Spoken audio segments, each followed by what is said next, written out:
مسؤولينta halkaan isugu timid oo ugu horeeya ra'iisul wasaarihii hore gudoomiyaha gobolka banaadir ahna duqa magaalada injineer Idisow maareeyaha cabdijiinow imaamyada sida imaam maxamed yuusuf ugaasiyada salaadiinta xildhibaanada iyo labada gole ee baada saxaafadda gabdhaha iyo wiilasha ururka haweenka qaranka odayaasha dhaqanka iyo suldaan warsame iyo isu sheegi mayna akhyaarta kulligii waa wada taqaanin odayaasha dhaqanka ugaasideena halkaan fadhiyo saraakiisha qaar baa halkaan fadhiyo laftarkooda dalkana difaacu ka rabiyaa dowladnimadana ilaalisay ka rabtaa assalaamu calaykum waraxmatullaahi wabarakaatu salaan kadib waxaa sharaf noo ah maanta inaan ku soo dhaweynayno saaxada siyaasadda lama dhihi karo wasiirow soo ahaa wax badan uu soo shaqeeyey laakiin saaxada gobolka banaadir iyo duqa magaalada iyo dowladdaasaan ku soo dhaweynaynaa walaalkay mudane taabit cabdi maxamed aan ogsoonnahay muddadi koofnada uu joogay sida uu saamaynta ugu yeeshay bulshada dhexdeeda asigana waxaan leenahay waad ku mahadsan tahay waxaanan aad iyo aad u rajaynayaa shalay darraadana duqi magaalada ahaa shalayna asaa ahaa maantana waa Idisow marka waa xariisu dhiig waaye siyaasaddaana waxaa la yidhaahdaa albaabaadka soo gelaya waa guri saddex albaab leh oo aad midka soo gelayso meel laxaad fadhiisana xoogaad ku nasanaysaa albaabka kalead ka baxaysaa marka isku dhegin idu shaqa kuma laha marka waxay u baahan tahay in loo nabad adeego la iskala qabsado ilaahayna asaa ugaado wuxuuna tulkanayaa mudaawiruhaa bayna annaas baasha dhexdeedii ku wareegaysaa haddaan nahay shacabka magaalada muqdisho waxaan isu sheegnaa mar kastaba in banaadir ay xoogaa si uun u dulman tahay dulunkaas sheegiddiisuna shalay ma bilaaban daraadna ma bilaaban ka horreeyoo la sheegi jiray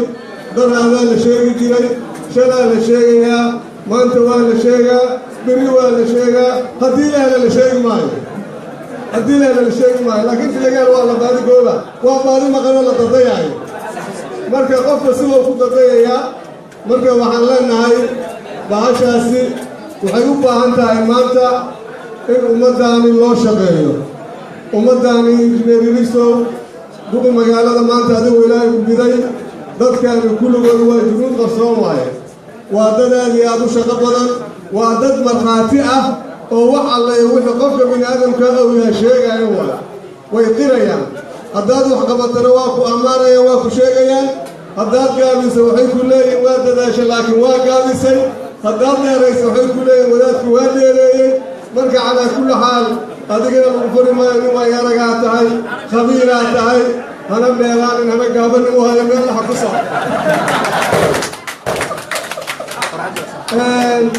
intaa kadib annaga waxaa nala gudboon wada shaqayn iyo soo dhoweyn ayaa nagala rabaa waxaa la yidhaahdaa laba wiiloo arday ah oo iskool u wada socotay aan ismaqanno ayaa waxaa la yidhi mid ka mid ah hooyadiis waxay soo siisaan layidha shilin midna waa faramaraa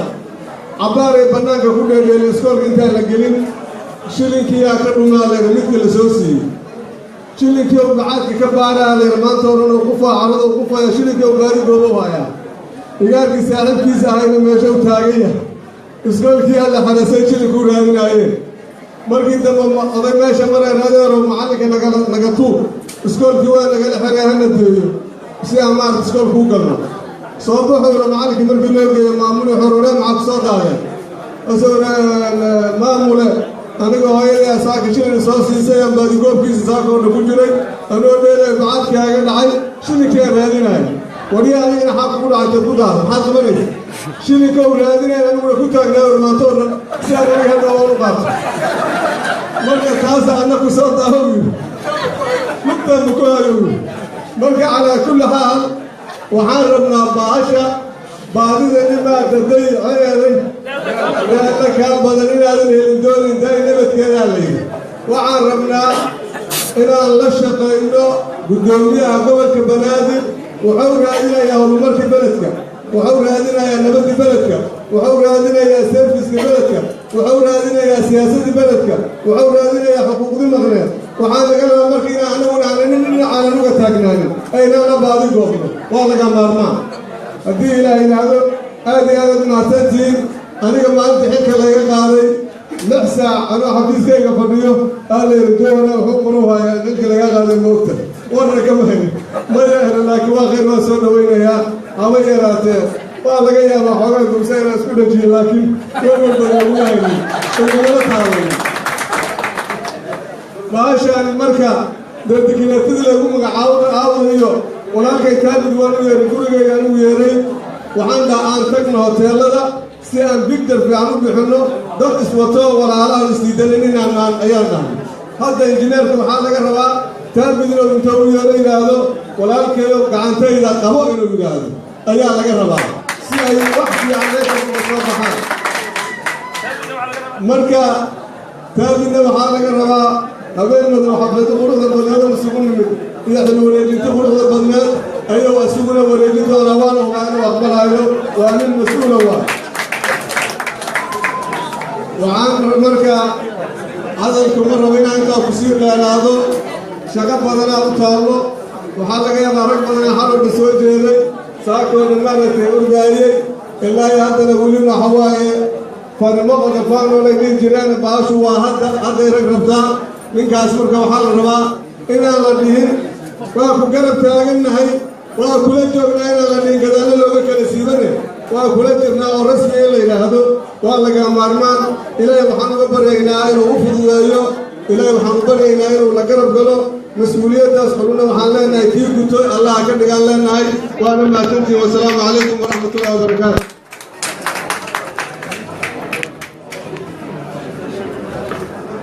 guddoomiyihii hore ee gobolka banaadir ayaa hadda dhigay mikrofoonka sida qorshuu yahayna waxaa lagu wareejin doonaa guddoomiyaha kale ee cusub ee gobolka banaadir injineer yariiso oo isagu ah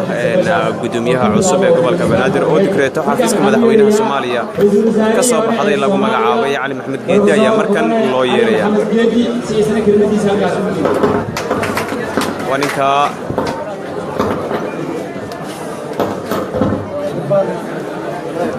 waxa dhacawan wada arki doonaa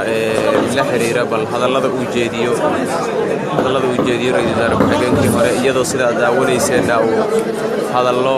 saameyn leh u jeediyay wasiirka gudoomiyihii hore ee gobolka Banaadir Yuusuf Xuseen Jimcaale Madaale waxaad nagala socotaan barta Facebook Calaad Muumin oo aan daawashadeeda kaga mahad celinayno xafladan ayaa hadda si toos ah u socota iyadoo lagu soo dhaweynayo gudoomiyaha cusub ee gobolka Banaadir injineer Yariiso aan idinku duwa Cali Maxamed Geedi iyo soo dhaweyntiisa kale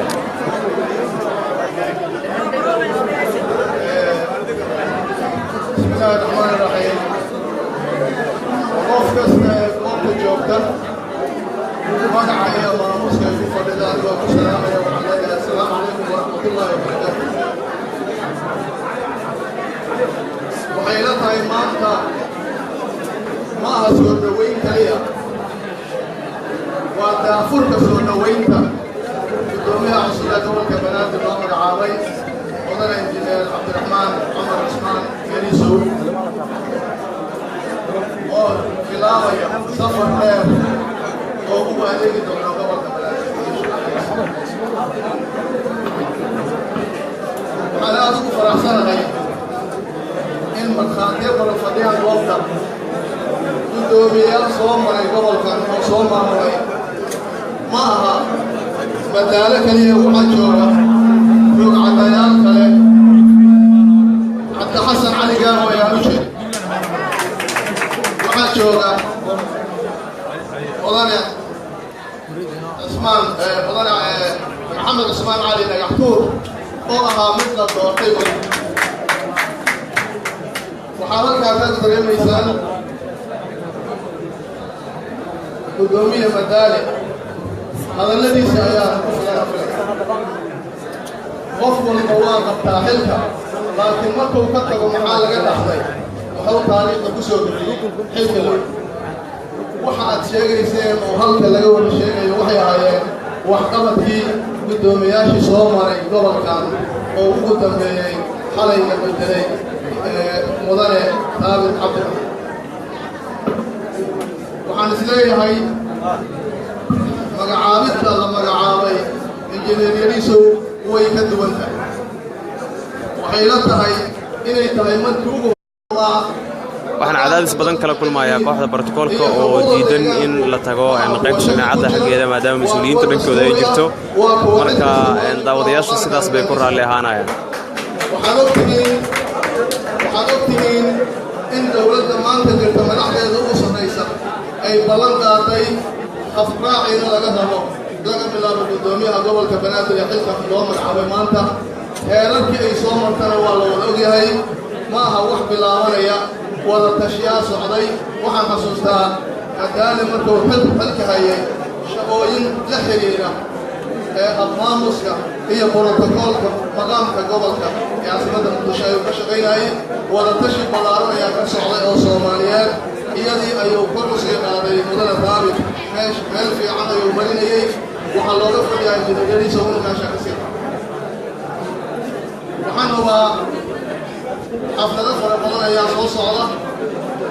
oo lagu soo dhowaynayo guddoomiyaha cusub iyo ku-xigeenadiisa iyo xogeeyaha guud oo la magacaabay laakiin daafurkan waxaan filayaa inay khasabtay bulsho jadbaysan oo xoog u soo baxday inay aragto daafurna loogu sameeyo xafladan maanta taas waxayna tusaysaa mas-uul kastee gobolkan loo magacaabo in kalgacal iyo jacayl lagu soo dhowaynayo laakiin markuu tegayo isagay ku xihan tahay rekorka oo dhigto iyo taariikhda ummadda ugu tagay ku xasuusato waxaan rajaynaynaa inaan garab siino inaan ka shaqayno inuu ku guulaysto adeegyada uu qaban doono caasimadda gobolka banaadir iyo shacbiga soomaalida ku nool guddoomiye waxaan jeclahay inaad hoosta ka xariiqdo waxa lagaa sugay oo la sheegayay waa waajib dastuuri oo ku saaran laakiin waxaa dardaaran xoog leh iyo erayo badanba lagaa dhihi doonaa fursadaha soo socda oo soo dhawaynada rasmiga ah markaad xilka la wareegto ilaah ayaa kuu fududeyn leeyahay hambalyo kaliya waa u tani maysee ha loo duceeyo garabkiisana hala istaago si uu u gaaro guulaha iyo himilada ummaddu ka doonaysa inuu xaqiijiyo intaas kadib waxaan rabaa inaan u mahad celiyo madaxdii magacowday ee ra-iisul wasaaraha iyo madaxweynaha oo isagoo xil wasiir qaran haya u doortay inuu magaaladan ka noqdo guddoomiyaha gobolka magaalada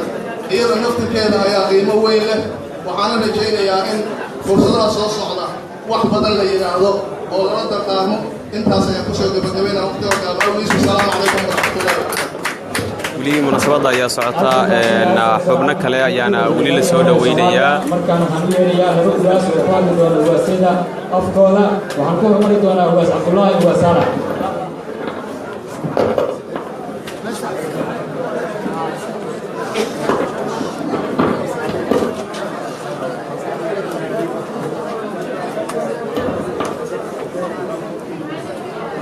الحمد لله والصلاة والسلام على رسول الله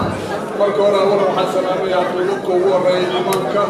رئيس وزراء ورا علي محمد جدي قدوميها دول كبنات المقامة حفلة ليسا إمام الهلك التعلق قدومي هرم ماريه دمان هوايا كماليا وحد السلام عليكم ورحمة الله وبركاته مركونا ورا محمد علينا